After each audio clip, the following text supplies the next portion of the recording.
Hindi niya alam kung ngingiti ba siya o ngingiwi dahil umaasa yata talaga si Mrs. Scott na magkakatuloyan sila ni Stanley. Pagkatapos nilang mananghalian ay isinama naman siya nito sa isang salon. Pinaayos nito ang kanyang buhok at lahat ng pampaganda ng balat ay pinagawa nito sa kanya. Body scrub, whitening scrub at kung ano-ano pang scrub sa katawan niya. Panay nga ang tawa ni Mrs. Scott dahil nakikiliti siya sa mga ginagawa sa balat niya. Dalawa kasi sila ni Mrs. Scott na nagpapascrub, kaya dinig na dinig nito ang paghagikik niya sa kiliti. Pagkatapos ay nagpa-facial pa sila ng kung ano-anong mask at cream ang inilagay sa kanyang muka. Pagkatapos ay pinalinis pa nito ang ngipin niya sa isang dentista. Kahit maputi't malinis naman ang mga ngipin niya, ay mas maigaganda pa pala iyon. Ginabi na tuloy sila ni Mrs. Scott dahil sa makeover na ginawa nito sa kanya. Grabe darling, mas kumanda ka pa. Tuwang-tuwa ito pagkatapos siyang gupitan ng buhok sa salon. Bagay po ba mommy? Parang napaiksi po yata ang buhok ko. Mas bagay sa iyo ang ganyan. Lalong lumutang ang ganda mo, darling. Naku, siguradong luluwa ang mga mata ng anak ko kapag nakita ka mamaya. Kinilig tuloy siya. Nakauwi na po ba sila, Stanley? Pasimpleng tanong niya sa mommy ni Stanley pagkarating nila sa mansyon. Nasasabik na kasi siyang makita ang binata. Miss na niya ito. Buong araw ba naman kasi silang hindi nagkita at nagkausap man lang. Nasa ospital kasi ito kasama ang daddy nito.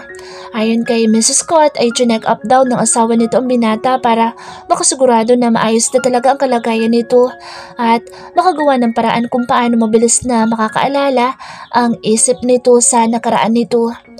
Wala pa daw anak eh. Kumain na muna tayo dahil gagabihin daw sila. Marami daw kasing tatapusin pang laboratory test kay Stanley, sabi ng daddy niya. Laglag tuloy ang balikat niya. Nais pa naman niya ipakita kay Stanley ang new look niya. Ganun po ba, mommy? Sige po, kumain na po tayo. Nauna na silang kumain ni Mrs. Scott kasabay na ibang katulong doon ulit sa dining room. Mas maganda pa nga ang dining room sa mansyon kaysa sa restaurant na pinuntahan nila kanina. Eunice, lalo kang gumanda. Bati sa kanya ni Manang Ising na makita ng mga ito ang new look niya. Salamat po. Napapangiting sagot niya bago niya inipit pa sa likod ng tenga niya ang kanyang buhok. Oo nga, ang ganda mo Miss Eunice. Mas maganda ka pa sa mga artistang dinadala ni Doc Stanley dito ah. Ang ganda mo Miss Eunice. Panigurado magkakagustong lalo sa iyo si Sir Stanley niyan. Pulang-pula tuloy ang kanyang mga pisngi dahil inulan siya ng mga panunukso ng mga ito. Aminin man niya o hindi ay sadyang natutuwa talaga siya sa tuwing tinutukso siya ng mga ito kay Pogi. Pupusta ko ang 10 daliri ko. Liligawan ni Sir Stanley si Eunice balang araw. Sabi pa ng isa kaya lalong nanukso ang mga ito. Yee! Kilig si Miss Eunice. Bagay sila ng anak ko, di ba? Pagsang-ayon pa ni Mrs. Scott sa mga panunukso sa kanya. Natapos tuloy ang pagkain nila ng hapunan nang may ngiti sa kanyang labi. Pagkatapos nilang kumain ay nagpaalam na si Mrs. Scott na mamamahinga na daw ito dahil napagod ito sa buong araw nilang pamamasyal. Ganoon din siya kaya naman dumiretso na siya sa kanyang kwarto upang makapagpalit ng damit. Kakaligo lang niya sa salon kaya hindi na siya naligo. Naghilamos na lang siya ng kanyang mukha at nagsipilyo. Isunuot niya ang pantulog na binili ni Mrs. Scott para sa kanya. Naku, medyo mahal yata ito. Nag-init ang pisngi ni Eunice nang mapatingin siya sa isang full-length mirror na nandoon sa bathroom ng kwarto niya. Suot-suot niya kasi ang isang lacy black lingerie na binili ni Mrs. Scott. Yun daw ang sinusuot ng mga dalaga kapag natutulog. Lalo yata akong lalabigin ito eh. Medyo inangat niya sa bandang dibdib ang damit na iyon dahil halos kalahati ng dibdib niya ang nakalitaw na. Umikot-ikot siya sa salamin. Nakahapit sa kurba ng katawan niya ang silk na damit na iyon kaya naman lumabas tuloy ang totoong shape ng kanyang katawan. She's sexy in every curve. Hindi man malaki ang dibdib niya ay may laman naman iyon at katamtaman ang laki. Ang bewang naman niya ay may kurba patungo sa kanyang balakang. Pumuti yata ako ng konti ah. Pansin niya kasing namuti ng konti ang kanyang balat dahil sa ginawang body scrub sa kanya. Libagan ba naman ko sa ako ng bongga eh. Natatawang sambit niya habang kausap niya ang kanyang sarili sa harap ng salamin. Matutulog na sana si Eunice nang marinig niya ang mahinang pagkatok sa kanyang kwarto. Napabangon tuloy siya at muling pinakinggan kung may kumakatok nga ba. Masyado kasing mahina ang pagkatok ng kung sino man ang tao sa labas ng pinto. Muli niyang narinig ang mahinang pagkatok. Kinilabutan pa nga siya dahil alas 10 na ng gabi. Sino naman kayang kakatok sa kanya? Baka si Manang Ising. Ngunit kakaalis lang ni Manang Ising sa kwarto niya dahil tinaruan siya nito kung paanong gamitin ang cellphone niya. Ginawan pa nga siya ng social media account ni Manang Ising kaya napatagal ang pagtambay nito sa kwarto niya. May nakalimutan ba si Manang Ising kaya bumalik ito? Siguro nga. Minabuti na ni Eunice na bumangon ng tuluyan at pagbuksan ng pintuan si Manang Ising. Manang, may nakalimutan ho ba kayo? Naputol ang pagsasalita niya nang makita niya ang taong nasa tapat ng pintuan. Hindi pala ito si Manang Ising kundi ang napakagwapo niyang kaibigan, /kapatid, /crush, /future jowa na si Stanley Scott. Pareho silang napatingin sa isa't isa ng ilang segundo. Nakita niyang namula ng konti ang pisngin nito pagkakita sa kanya. Pogi, anong ginagawa mo dito? Napatitig ito sa kanya at pinasadahan ng tingin ng buong katawan niya at ang pagbabago sa kanyang itsura ngayon. Magtataka sana siya sa naging reaksyon nito ngunit bigla niya tuloy na alala na nagpa-makeover nga pala siya. Kaya marahil nanibago ito sa kanyang itsura. Grabe ka namang makatingin, pangit ba? Nailang tuloy na tanong niya. He cleared his throat bago nito hinagod ang sariling buhok nito na para bang pasimple nitong inayos iyon para magbukang gwapo sa harap niya. Kinagat pa nito ang ibabang labi nito upang mamula lalo ang lips nito at parang pasimpleng nagpa-cute sa kanyang harapan. Ay, nanibago ako. Anong ginawa sa'yo ni Mommy? May kakaibang kislap ang mga mata nito habang sinasabi iyon sa kanya. Napanguso tuloy siya. Hindi man lang ba nito pupurihin o bibigyan ng magandang komento ang makeover niya? Pinagupitan niya yung buhok ko eh. Mas bagay daw sa akin yung ganito.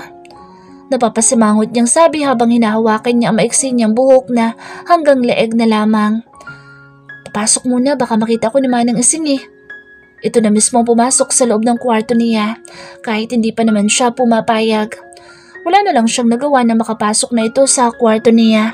Nakapambahay na rin ito na damit at mukhang nakaligo na ito. Kanina pa ba kayo nakauwi? Tanong niya kay Stanley bago siya umupo sa sofa sa loob ng kwarto niya. Napapangiti ito ng pasimple habang napapatingin sa kanya.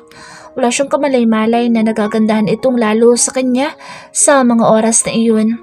Medyo namumula pa nga ang mga tenga nito sa tuwing mapapatingin sa katawan niyang kaakit-akit sa suot niyang manipis na lingerie. Oo, kanina pang alas 8. Kaso nandito si Manang Ising sa kwarto mo kaya hindi ako makapunta dito eh. Hindi makatingin si Stanley sa kanya dahil naiilang ito sa kanyang dibdib. Medyo nakalitaw kasi ang kalahati ng dibdib niya at kitang-kita nito iyon habang nakatayo ito sa harap niya. Tinuruan kasi ako ni Manang Ising kung paanong gagamitin yung cellphone na ibinigay ni Mommy. Ni Mommy mo? May cellphone ka na? Umupo si Stanley sa tabi niya ngunit medyo malayo ito ng konti sa kanya. Nasa kabilang dulo ito ng sofa. Oh, bakit dyan ka nakaupo, Pogi? Mabaho ba ako? Naligo ako ha. Halos libagan nga ako doon sa salon na pinuntahan namin ni Mama mo eh. Medyo napapatitig ito sa kanya kaya hindi agad ito nakasagot sa sinasabi niya. Buti naman may cellphone ka na. Ano number mo? Para matawagan kita.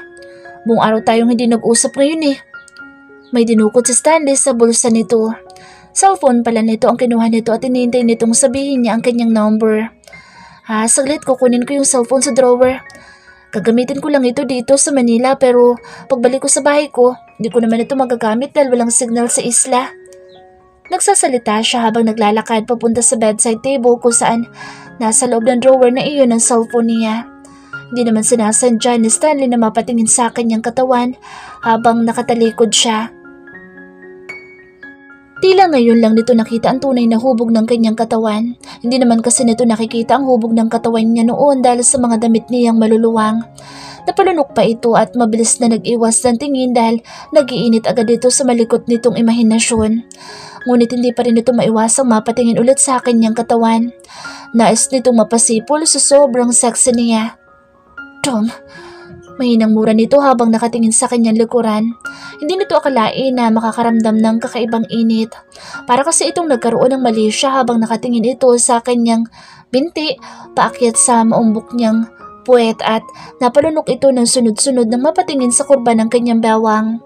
Parang nangangati ang kamay nitong pasadahan iyon upang damahin at salatin ang kurba ng kanyang bewang. Nag-iwas na lang ulit ito ng tingin dahil pabalik na siyang muli sa pwesto nito. Nagtaka pa nga siya dahil parang hindi ito komportable sa pagkakaupo nito, lalo na nang tabihan niya ito sa sofa.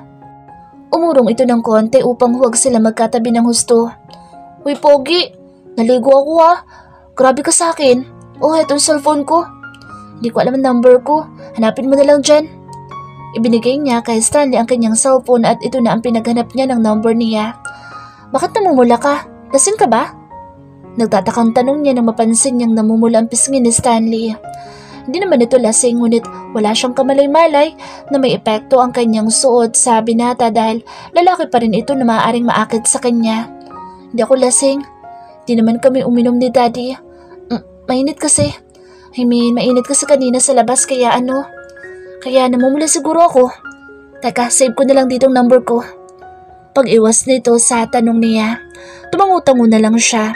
Ramdam niyang natatansi ito habang inilalagay nito ang number sa cellphone niya. "Anong name ang ilalagay ko dito?" Tanong ni Stanley sa kanya. "Ha? The name mo. Number mo yan eh." Sagot niya. "Nilagay kong name ko? Stanley, Pogi." Napapangiting sabi nito at ibinalik na sa kanya ang kanyang cellphone. Napatingin siya sa screen ng cellphone niya. Stanley, Pogi. Yun ang pangalan ng nakasave sa phone book ng cellphone niya. "Bakit may papuso pa?" Natatawang tanong niya kay Stanley. "Saan kayo pumunta ni Mommy?" Pag-iiba nito ng topic nila at parang ayaw sagutin kung bakit may puso pa itong inilagay sa gilid ng pangalan nito. Doon sa mall. Ang ganda nga eh. First time ko lang makapasok sa ganun. Tapos ang dami pang binili ni Mommy mo sa akin ng mga damit, mga sapatos. So binili rin ni Mommy ang suot mo?" Mahinang tanong nito. Nalaki ang kanyang mata dahil noon pa lang niya naalala na nakasuot nga pala siya ng manipis na damit. Wala pa naman siyang suot na bra kaya naman bakat na bakat tuloy ang dalawang korona niya sa manipis na tela ng damit niya. Otomatiko niyang naitakip ang kanyang dalawang kamay sa harapan niya at nag-init agad ang mga pisngi niya sa kadahilanan na maaaring nakita na ni Stanley ang paninigas na mga korona niya. "Bakit hindi mo agad sinabi sa akin, Stanley?" Nahiyang sambit niya bago siya tumakbo papunta sa banyo niya upang maghanap doon ng bathrobe. Mabuti na lang at may malinis na bathrobe siya doon kaya mabilis niyang isunuot iyon bago siya lumabas ng banyo. "Nakita mo ba ha?" Patay mali siya itong nagkubit balikat. "Wala naman ako nakita. May dapat ba ako makita?" May kaunting kapilyuhan ang pagkakasabi nito kaya lalo tuloy siyang namula. "Uy, nakita mo siguro no?" "Wala nga." Sagot ni Stanley na parang pinipigilan lang na mapangiti. Nagpapapadyak siya. "Nakita mo eh." Pagpupumilit pa niya. "Ang alin ba? Patingin nga." Biro nito sa kanya kaya naman binato niya ito ng unan. Natatawa pa nitong iniwasan ng unan na ibinato niya. Pinulot nito ang unan upang yakapin iyon. "Sira ulo, dun ka na nga sa kwarto mo, Pogi." "Nahiyan ako sa'yo. Nakalimutan ko kasi na nakasuot ako ng ganito eh. Sabi kasi ni Mommy mo ganito daw ang sinusuot ng mga dalaga dito sa Manila kapag natutulog.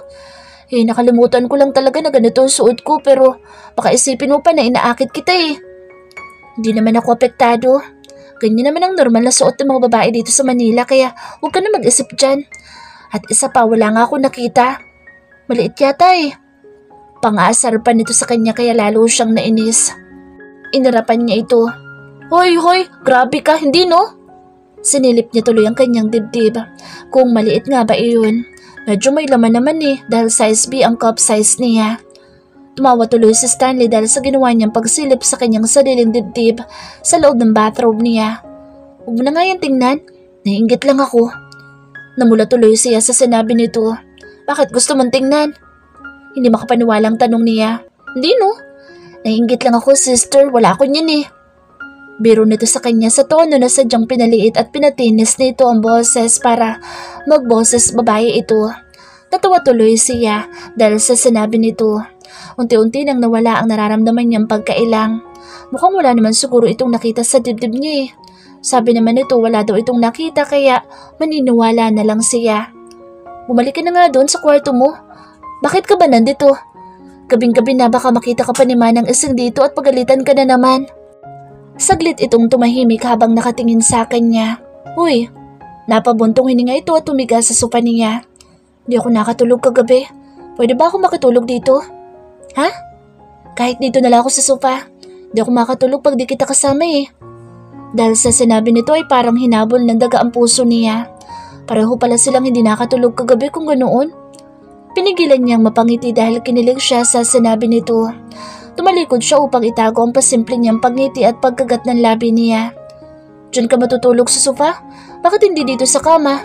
Sa bahay nga magkatabi naman tayong natutulog sa isang kama eh. Umupo siya sa kanyang kama habang nakatingin sila sa isa't isa. Napaiwas ito ng tingin sa kanya at napalunok pa.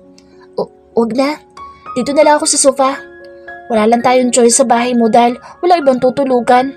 Malambot naman dito sa sofa eh. Medyo nasaktan siya ng konti sa sinabi nito. Ibig ba sabihin ay napilitan lang itong makatabi siya noon sa isang kama? Ouch. Please, huwag ka na magtampo. Namiss nga kita buong araw eh. Paglalambing ni Stanley sa kanya kaya parang hindi siya makagalaw sa pagkakahiga niya. Umayos siya ng pagkakahiga upang humarap dito. Saglit silang nagkatitigan ng kakaibang tingin. Pareho silang napapatingin sa labi ng isa't isa at parehong walang gustong magsalita. Napakalapit na mukha nito sa kanyang mukha. Nang mapaharap siya dito, namumula ang natural na labi nito. Madilim na sa kwarto niya at tanging liwanag lamang mula sa buwan sa bintana ang nagsisilbing liwanag nila. Ngunit malinaw niya pa rin nakikita ang kagwapuhan nito. Inilapit pa nito ng husto ang katawan palapit sa kanya, habang hindi humihiwalay ang tingin nito sa kanyang mga mata at sa kanyang mga labi. Palakas ng palakas ang tibok ng kanyang puso at parang sasabog na nga ang puso niya sa kakaibang pakiramdam na nararamdaman niya. Pwede ba kitang halikan? Malambing na tanong ni Stanley sa kanya na ikinagulat niya. Napakalakas ng kabog ng puso ni Eunice sa mga sandaling iyon. Hindi niya inaasahan na hihingi ng permiso ang binata na gusto nitong mahalikan siya. Nakatitig ito sa kanyang mga mata habang hinihintay ang kanyang isasagot. Nababasa niya sa mga mata nito na seryoso ito sa nais gawin sa kanyang labi dahil nandoon sa mga mata nito ang pagnanasan na mahagkan siya. Halikan? Mahina niyang tanong kay Stanley at parang ayaw na nga lumabas ng kanyang boses mula sa kanyang bibig dahil sa tensyon na kanyang nararamdaman. Pwede ba? Bahagya niyang binasa ng kanyang dila ang kanyang labi dahil nasasabik siya sa gustong gawin ni Stanley. Ngayon pa lang kasi may lalaking nais mahalikan ng kanyang labi. Sa buong buhay niya ay never niya pang naranasan ang mahalikan. Answer me, Eunice. Halos pabulong na sambit ni Stanley sa kanya bago ito umibabaw sa kanya. Lalong nabaliw ang kanyang puso nang daganan siya nito. Kakaibang init ang dulot noon sa kanyang katawan. Hindi naman ito na todo bigay at parang ingat na ingat itong mabigatan siya. Itinukod nito ang isang braso sa gilid ng una niya upang doon ito ibaling ang puwersa ng katawan nito. Marahan nitong hinawi ang ilang hibla ng kanyang buhok sa kanyang pisngi. Bakit mo ako gustong halikan? Dahil gusto kitang halikan.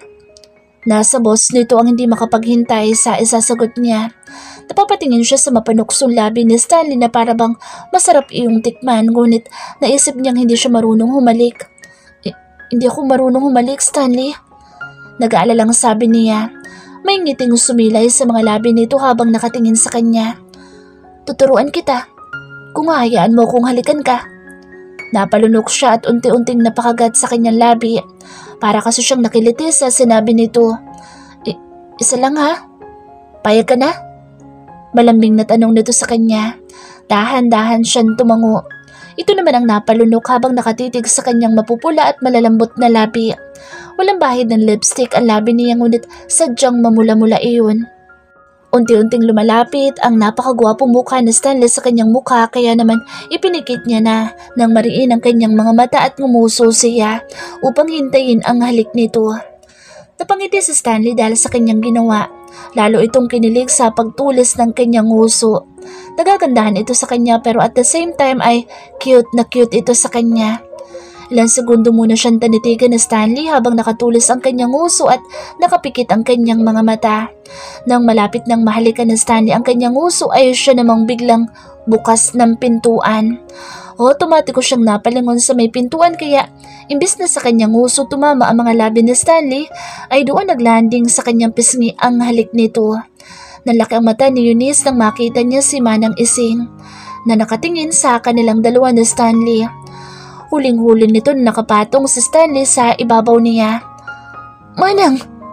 Gulat na sambit ni Eunice kaya mabilis niyang naitulak sa Stanley sa sobrang hiya niya sa kanilang posisyon. Sinasabi ko na nga ba't makakalusot ka sa akin eh? Inis na inis naman si Stanley dahil napurnado ang paghahalikan nila ni Eunice. Kunting-kunti na lang sana at mahalikan na ni Stanley ang lips niya. Dahil sa pagtulak ni Eunice kay Stanley, nalaglag ito sa kama. Roy! Tayo ni Stanley dahil bumagsak ito sa carpeted na sahig ngunit tumama naman ang siko nito sa bedside table kaya nasaktan ang kamay nito. Lumapit si Manang Ising kay Stanley habang nakapamewang. Talaga nga naman, ang mga daga naglalaro kapag tulog ang pusa. Pinalo ni Manang Ising ng hawak nitong newspaper ang braso ni Stanley. Manang, wrong timing ka naman eh. Sinasalag ni Stanley ang mga pagpalo ni Manang Ising sa braso nito. Napapangiwi lamang si Eunice habang nakatingin sa mga ito. Hiyang-hiya siya kay Manang Ising dahil huling-huli nito ang kanilang ginagawa ni Stanley. Bumalik ka doon sa kwarto mo? Napakalandi mo talagang lalaki ka. Hindi mo pa nga nililigawan, pinapatungan mo na itong dalaga ko. Hala sige, balik doon. Tumingin sa kanya si Stanley nang pilitin itong palabasin ni Manang Ising sa kanyang kwarto. Sa text na lang kita muna ikikis. Pilyong sabi nito at kumindat pa talaga bago ito tuluyang makalabas ng kwarto niya. Namula tuloy ang kanyang mga pisngi dahil sa sinabi ni Stanley. Hindi niya maiwasang kiligin. Hoy Ining, umayos ka ha? Hindi biro ang gagawin niyo sana ng batang iyon. Manang Ising, hindi naman po kami gagawa ng milagro eh. Sabi niya po, kiss lang naman eh. Sus Mariosep, sa halik nagsisibula ang lahat. Paano kung hindi ako pumunta dito? Baka nakuha na ng mokong na iyon ng perlas mo. Hanggat hindi mo nasisigurado ang damdamin niya para sa'yo, wag na wag ka munang bibigay. Makinig ka sa akin, Eunice. Babaero ang batang iyan. Baka mamaya, iwanan ka lang din yan pagkatapos kuhanin ang perlas mo. At ayoko mangyari iyon sa iyo dahil espesyal ka para sa amin ni Madam. Nakayuko lamang si Eunice habang sinasermonan siya ni Manang Ising. Maliwanag ba, Eunice? Oo, Manang. Mahinang sagot niya. Hindi mo pa kilala si Stanley, Iha. Mabait yung batang yan, pero pagdating sa mga babae, hindi yan nagsaseryoso. Hindi yan naniniwala sa tunay na pag-ibig. Namuti na nga ang buhok ko sa baba, lahat-lahat hindi pa rin yan naniniwala sa pagmamahal. Kaya nga ang gusto ko, masigurado mo munang napaibig na sa iyo ang batang iyon bago ka magpalik at bumuka ka. Napangiwi siya sa mga salita ni Manang Ising. Kapag naibuka ka mo na iyan, ako, wala nang buwian yan. Hindi mo na maibabalik ang punit na iyong dangal. Kaya nga magunos dili muna kayong dalawa at huwag magpapadala sa init ng katawan. Kayong mga kabataan talaga, oo. Napapailing si Manang Ising na lumabas ito ng kwarto niya. Ibinilin pa nga nito na huwag niyang papapasukan sa Stanley sa kwarto niya. May punto naman ang matandang babae. Nauunawaan niya ito. Inilak niya ang kanyang pinto. Napangiti na lang siya dahil sinabitin na halik ni Stanley sa kanya. Napahawak siya sa kanyang pisngi. Nandoon pa rin ang pakiramdam ng mga labi ni Stanley na nakadampi roon kanina. Kahit sa pisngi lang siya nito nahalikan ay masaya na rin siya at kontento. Panigurado kahit tulog na siya ay nakangiti pa rin siya sa sobrang saya niya. Maya-maya pa tumunog ang kanyang cellphone na nandoon pa sa may sofa. Dinampot niya iyon at nakita niyang sa Stanley Pogi ang caller niya. Kagatlabi niyang pinindot ang answer button bago niya pinakinggan ang boses nito. Eunice, nandyan pa ba si Manang? Napangiti siya sa tanong nito. Kahit sa cellphone pala ay maganda pa rin ang boses nito. Yun bang pogi din kahit boses nito? Pampogi talaga ang tono. Wala na, pero bawal ka na daw pumasok dito sa kwarto ko, Pogi. Narinig niyang bumuntong hininga ito. Pwede yan kapag wala si Manang. Nandito ako sa pinto ng kwarto mo, Eunice. Nanlaki ang kanyang mata nang gumalaw ang doorknob ng pintuan. Mukhang sinusubukan nitong makapasok sa kwarto niya. Bawal nga sabi ni Manang Ising. Masunurin ako kaya bumalik ka na doon sa kwarto mo. Napapangiting sambit niya. Hindi ako makakatulog doon. Nasanay na ako nakatabi kita. Nakagat niya ang kanyang labi at mariin na pumikit sa sobrang kilig na kanyang nararamdaman. Ibig ba sabihin ay may gusto na rin ito sa kanya kaya ito ganito ngayon? Masasanay ka rin.